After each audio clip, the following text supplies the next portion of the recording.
Está instalada a crise na habitação em Portugal. Com os preços das casas a aumentarem, como nunca se viu nos últimos 30 anos, o arrendamento a atingir valores recorde e com a subida das taxas de juros, o Governo decidiu lançar um pacote de medidas a que chamou Mais Habitação. Mas será que vai resolver o problema? Gente sem casa e casa sem gente é a reportagem especial desta semana.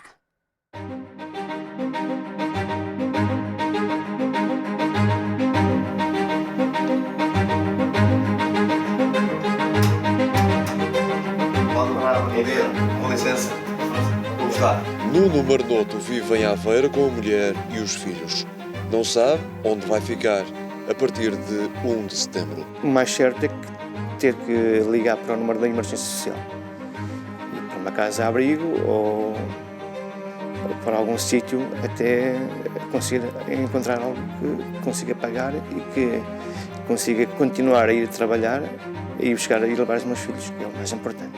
Reside num local privilegiado, uma vez que fica a poucos metros da Universidade de Aveiro. Só que este local onde a gente vive não é propriamente um bloco de apartamentos de luxo, nem nada que se pareça, mas é muito procurado por ser muito próximo da universidade. Os investidores aproveitam para fazer quartos para arrendar, de T3 fazem T5. Raquel Ferreira vive numa casa minúscula que divide com a mãe. A minha cama é também o sofá, o meu quarto é também a sala e a cozinha, portanto não há muito mais por onde fugir, digamos assim. Neste momento eu só quero uma casa onde possa ter o meu quarto, que é uma coisa que eu não tenho aqui, portanto não tenho qualquer tipo de privacidade. Aquilo que eu procuro é isso, um T2, um quarto para mim, um quarto para a minha mãe e pronto. Porque aquilo que eu ganho não dá para pagar uma renda, não dá para eu me tornar independente. E a minha mãe também, como não ganha sequer o ordenado mínimo, também não conseguiria pagar esta casa sozinha. Portanto, uma coisa complementa a outra. Raquel Ferreira vive outro tipo de drama.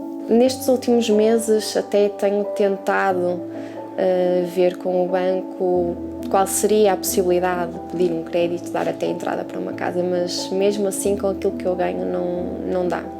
Não consigo, porque não dá para poupar dinheiro, a verdade é essa.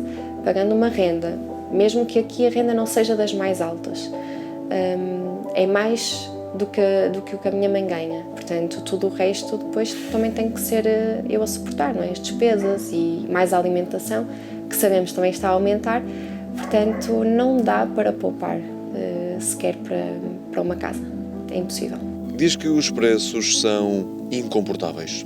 Acima de 1000 euros, 800, 900, nunca abaixo dos 600, 700. Não só aqui em Matosinhos Centro, que é onde eu moro, mas mesmo nas outras freguesias também já está mais caro.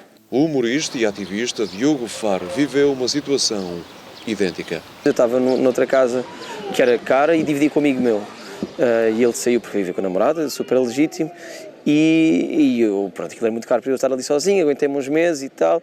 E depois falei com a minha senhoria para ver se ela podia baixar um bocado a renda pela situação, ela não aceitou. Pronto, e eu tive que sair, não conseguia pagar aquilo, era 800 euros sozinho, era impossível para mim. Pronto, eu saí e depois até encontrei um anúncio da casa onde eu tinha saído e estava a 1200. Nós estamos a receber também, lá no Casa Direito, também muitos relatos de médicos, professores, polícias, assistentes sociais, também advogados, ou seja, as pessoas que sustêm a nossa sociedade, portanto, não estão a conseguir, estão a sair de Lisboa porque não conseguem pagar casa. Decidiu criar uma página no Instagram, à qual têm chegado casos chocantes. Que querem morrer e que eu aí tentei logo encaminhar para psicólogos, olha, tens ajuda. São pessoas que me dizem, tenho 2 filhos ou filhas.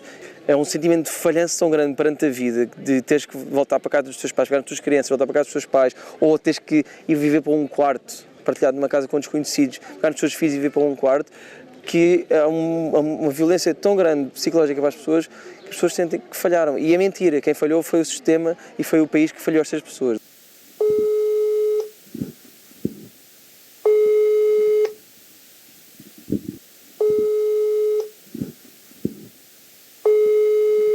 Estou. Boa tarde. Sim, eu estava aqui a ver no vosso site um T0 para arrendar no Porto. Em Santa Catarina, valor mensal de 1.150. É um estúdio perto de Santa Catarina, é isso? Fica ali no meio do Marquês e da Trindade. 700 euros o arrendamento do quarto? Exatamente. Diga-me uma coisa, eu penso que não vi. Quantas rendas adiantadas? É uma renda e uma de calção. Quantas rendas antecipadas é que tenho de pagar? A minha cliente está a pedir 2 rendas adiantadas e 10 de calção. Estamos a falar de qualquer coisa, mais ou menos a rondar 10.000 euros, mais ou menos. Sim. Isto é quarto. É quarto. Qual é a mensalidade? 600. Não percebi, desculpe. 600. Voltemos ao caso do Nuno. Caso não saia até 31 de agosto, terá de pagar uma multa de 1.000 euros por mês. Até agora, apoios têm sido quase nenhuns. Nós já pedimos ao IRU, já pedimos à Câmara e não conseguimos qualquer na casa, que é o básico para nós, que era algo que a gente conseguisse pagar.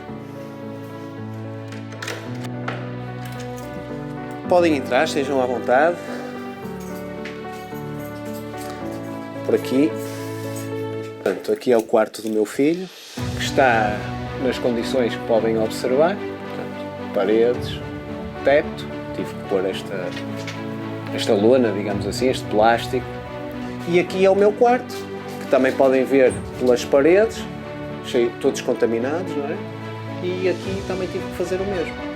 Sérgio Barros vive em Vila Nova de Gaia com a mulher e os filhos. Comprou esta casa há 20 anos e logo desde o primeiro ano começou a ter umidade. Recorreu uma primeira vez à Câmara Municipal gaiense, mas o processo foi arquivado. Em 2012 voltou ao tribunal, já que o condomínio não realizou qualquer obra. Em 2015 recorreu ao regime jurídico do urbanismo edificado, que comunicou que a Câmara vai tomar posse coerciva e iniciar as obras, já que o delegado de saúde considerou esta habitação insalubre. Só que isso já foi comunicado, 2021, em 6 de julho de 2021. Estamos em 2023, ainda até agora nada. E além de cair água, as infiltrações são massivas mesmo. Cai água e forma-se, condensa muito. Isso dá origem depois a que haja uma proliferação de micro-organismos, fungos, líquenes, etc. O ambiente fica prejudicado, fica contaminado, digamos assim, por esses agentes biológicos. O que acontece é que, perante essa situação, o delegado de saúde pública considera isto insalubre.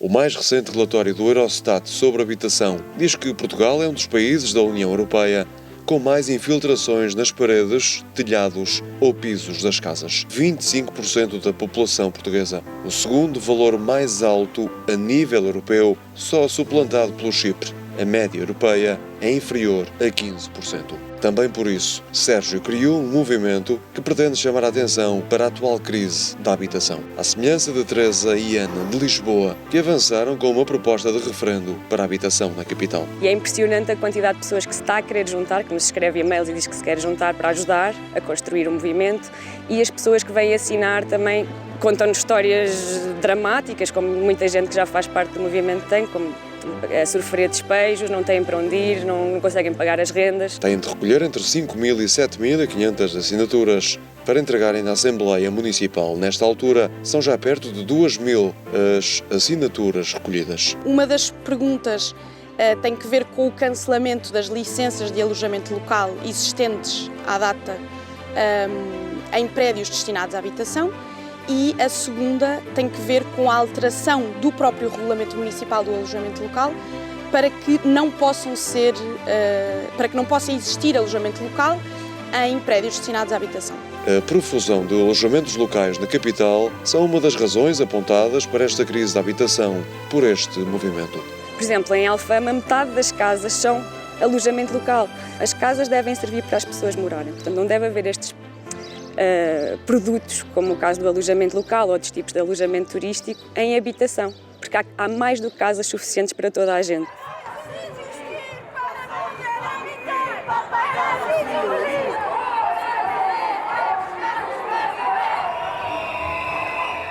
E é justamente no alojamento local que reside uma das medidas mais polémicas do pacote Mais Habitação lançado pelo Governo. Uma das razões para este pacote de medidas tem a ver com o facto de o Governo de António Costa pretender incentivar a mudança de casas do alojamento local para o mercado de arrendamento.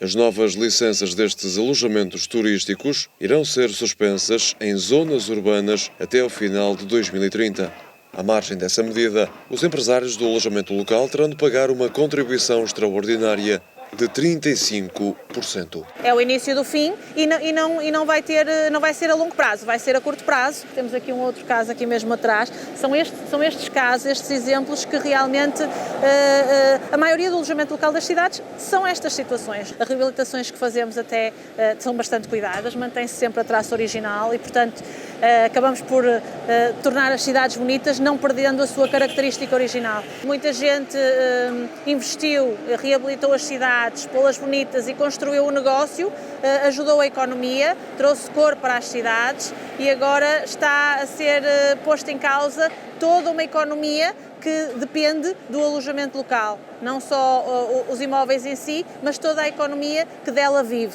dos serviços que são associados a essa mesma atividade. Os alojamentos locais em Portugal representam 40% das dormidas no país. 72% dos alojamentos locais situam-se fora das grandes cidades e representam apenas 2% da habitação em Portugal. Outro dos problemas nesta crise tem a ver com as casas inabitadas. Segundo o Instituto Nacional de Estatística, há 730 mil casas devolutas no nosso país. São 12% das habitações em Portugal. Tem-se falado muito das casas devolutas e do número de casas devolutas que existem em Portugal e é importante falar disso para que não se crie a ideia errada de que há falta de casas em Portugal.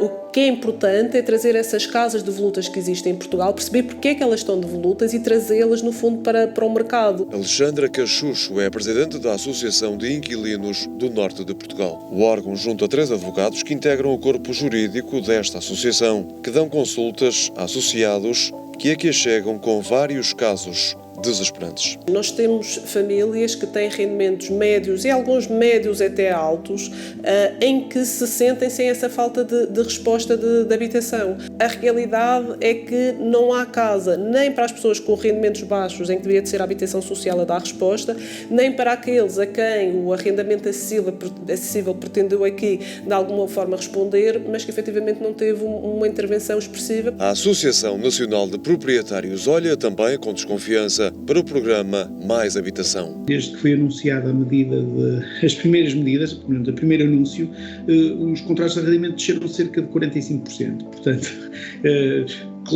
demonstra claramente que tem impacto.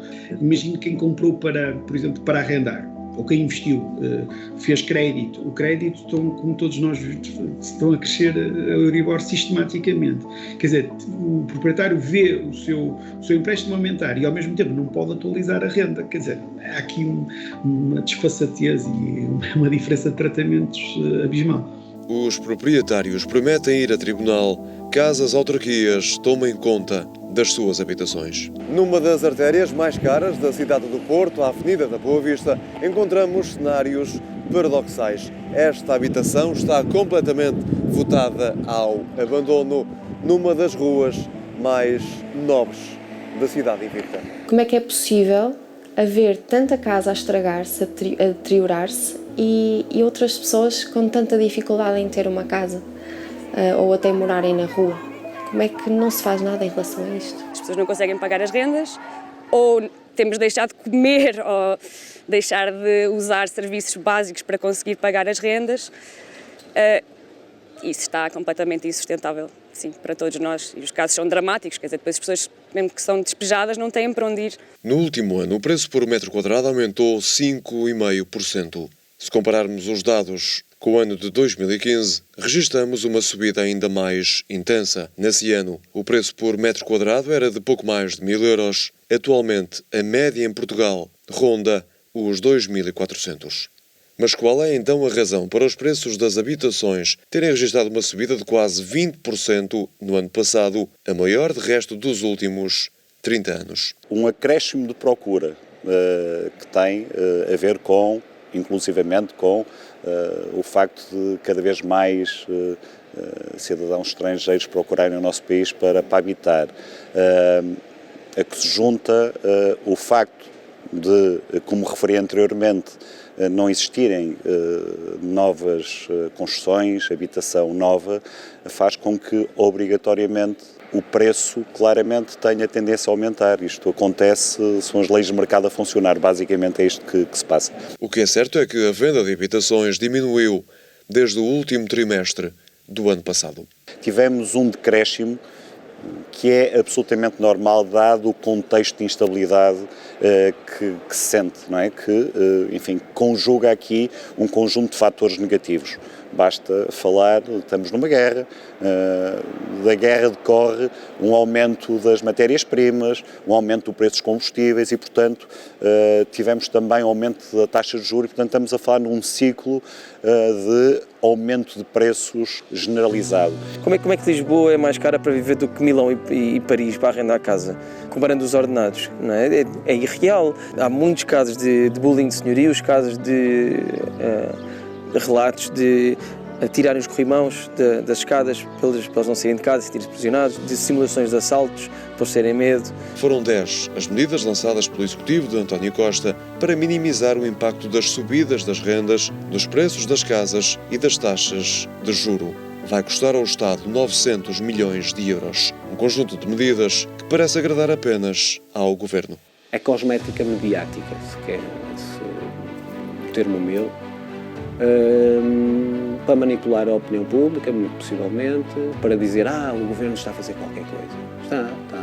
Está a empurrar com a barriga para a frente. Este pacote continua a tentar manter esses negócios imobiliários que estão a acontecer, só que isso é impossível, porque é precisamente isso que faz com que as rendas estejam tão altas e que nós não consigamos ver o nosso direito à habitação garantido. As soluções apresentadas não irão resolver o problema de mais habitação, mas sim menos habitação. No fundo, fere a confiança dos proprietários de investir e de colocar os seus imóveis no mercado de arrendamento. A questão do arrendamento coercivo é mais uma medida populista e claramente demagógica. Entendemos que teria sido importante que o Governo, antes de ter lançado desta forma o pacote Mais Habitação, que deveria e que se impunha que tivesse ouvido quem são os parceiros que, no fundo, têm contacto direto e mais próximo com a realidade. Podia-se ter limado muito mais o documento se tivesse havido essa auscultação prévia às várias associações, quer associações de senhorios, quer associações de inquilinos, mas também outras associações que têm um âmbito mais transversal e também, naturalmente, os municípios. A Ministra da Habitação ignorou os pedidos de entrevista da Record TV. Gente sem casa e casa sem gente, até quando?